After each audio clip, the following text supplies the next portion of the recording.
வந்து பார்த்தீங்கன்னா இருக்கிற பனி ஓவராக இருக்குங்க. போன வருஷங்களோட இந்த வருஷம் நிறைய பனி இருக்குது.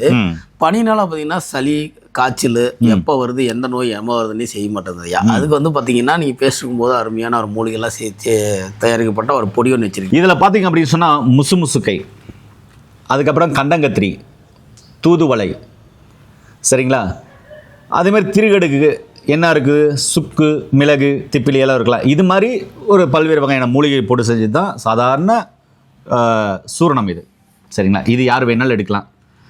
இது நீங்கள் எடுக்கும்போது உங்களுக்கு நல்லா பசி எடுக்கும், சளி நல்லா கரைஞ்சி போகும். ஒரு சிலருக்கு நுரையில் கெட்டியாக சளி படைஞ்சிருக்கு அப்படின்றவங்களுக்கு கரைஞ்சி போகும்.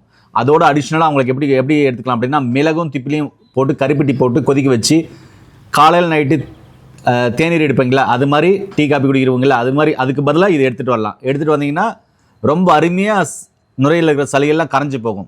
இது எல்லாரும் டீ காப்பிக்கு பதிலாக பால் ஊற்றி சாப்பிட்ற பதிலாக நார்மல் தண்ணி ஊற்றி கருப்பட்டி போட்டு கொஞ்சம் பார்த்தீங்கன்னா சுக்கு, அதுக்கப்புறம் பார்த்தீங்கன்னாக்க மிளகு போட்டு அதுக்கப்புறம் திப்பிலி போட்டு நல்லா கொதிக்க வச்சு அந்த கஷாயத்தை குழந்தைகள் முதற்கொண்டு நம்ம அதை குடிக்கிறதுக்கு பழகி விட்டோம் அப்படின்னு சொன்னால் ஏறத்தாழ ஒரு 100 நோய்க்கு மேலே வரவே வராது. உடல் ஆரோக்கியமாகவே இருக்கும். இது எத்தனை பேருக்கு தெரியும்னு தெரியல. இப்படிலாம் நீங்கள் பழகி கொடுங்கன்னு தான் சொல்ல வரேன். இது பார்த்தீங்கன்னாக்கா நான் உங்களுக்கு சாப்பிட்டு காமிக்கிறேன் பாருங்கள், நல்லா இருக்குது.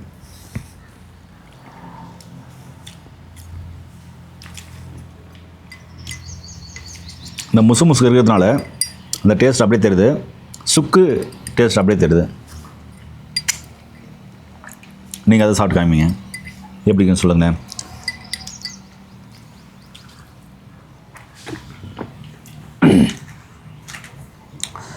கொஞ்சம் லைட்டாக காரமாக இருக்குங்க. காரமாக தான் அது. தண்ணியில் சாப்பிட்றதுனால காரமாக இருக்கு. நீங்கள் தேனில் சாப்பிட்றதுனால காரம் தெரியல. இல்லை, இதுலேயும் காரம் தெரியும்.